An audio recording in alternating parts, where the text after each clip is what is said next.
Nung nakaraang weekend, pinapakita ko kung paano ko piniprepare yung tawag ito, almusal ko. Ngayon, ipiplex ko talaga yung buong ah, konsumo ko sa buong 24 hours ngayong naka-duty. Ito yung mahiwaga kong sandata. Hindi ko ito maubos ngayong araw na to ha. Baka sabihin ng mga pilosopo dyan, ang lupit ko. Sa loob ng 24 hours, maubos ko to. Back up to. Ito yung kaya ko talaga to ubusin. Ilang grams ba to? 400 grams. Ito, kaya ko itong ubusin. Ito yung source ko sa carbohydrates.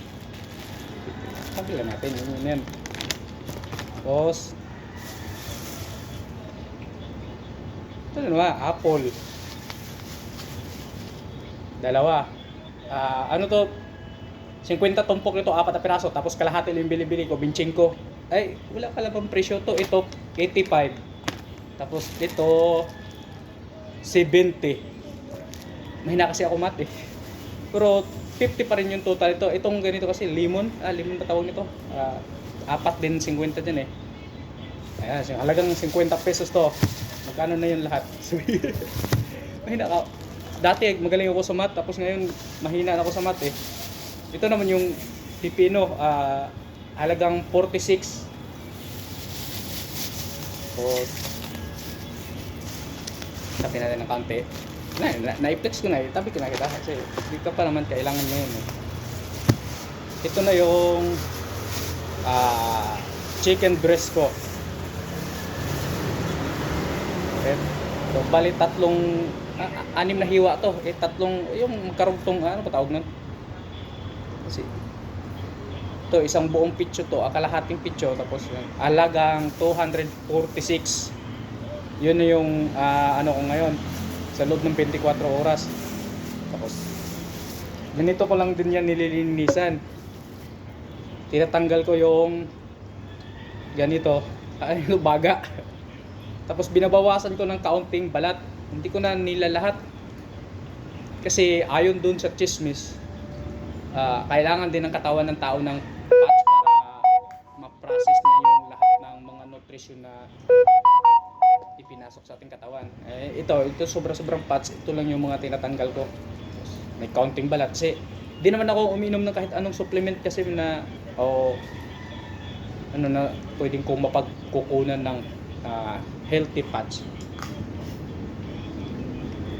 Ganon yun. Basta yun na yun.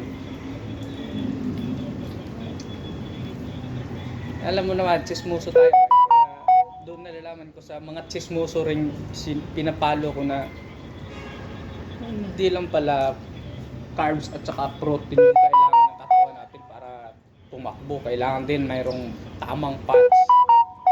Kasi paano daw naman ipaprocess yung mga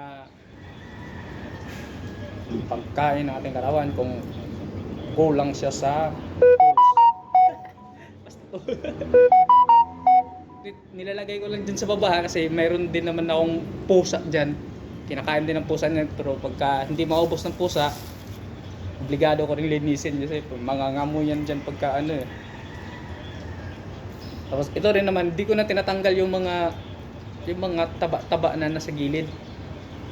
Yan. Yung balat lang yung tinanggal ko. Nung isa naman yung bandang ribs, ano ba yun?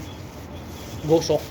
Tinatanggal ko yung taba. Tapos dito naman sa purong laman area, ang balat ko lang tinatanggal kasi marami yung balat eh. Malaki.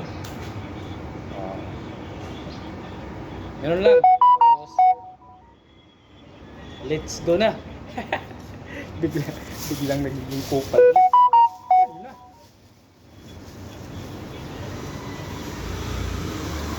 Okay, ano lang ito itatoy, tabi ko lang to.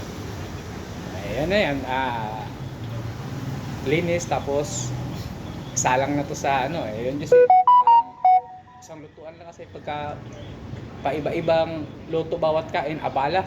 Alam mo naman, nasa trabaho tayo, kaya ang gawin nating luto, isang salangan lang pagluto. Pagka nagutom ka, kain ka na ng kain niya lang. Pagka medyo maarte ka, di talaga pwede kasi para maumay ka kasi isang luto ba lamang, isang gulo. Ang gulo. Isang luto lang naman yung ano, paulit-ulit mong kakainin sa ngayon kasi parang 5 kainan to eh. Kasi yung una, ihalo ko sa oatmeal, itong dalawa. Tapos kada kain, pares ko sa wheat bread or sa tinapay na lang kasi minsan kasi kinokorek yung pronunciation ko dyan sa wheat bread eh. Tig isa-isa. Ayan, tapos minsan, 'di ba, pagdating ng gabi, sinasabay ko na 'tong dalawa pagka gutom na talaga ako, pakiramdam ko gutom na ako. Sinasabay ko na yung dalawa kasi pag madaling araw na kasi bawas na yung movement eh. Kaya hindi na kailangan ng extra energy. Kaya ko nang tiisin yung pag nakaramdam ng kaunting gutom, inom tubig. Abot na ng alas 5. Pagdating ng alas 5 kasi yung oatmeal na naman at saka ano ulit eh. Ayun yun.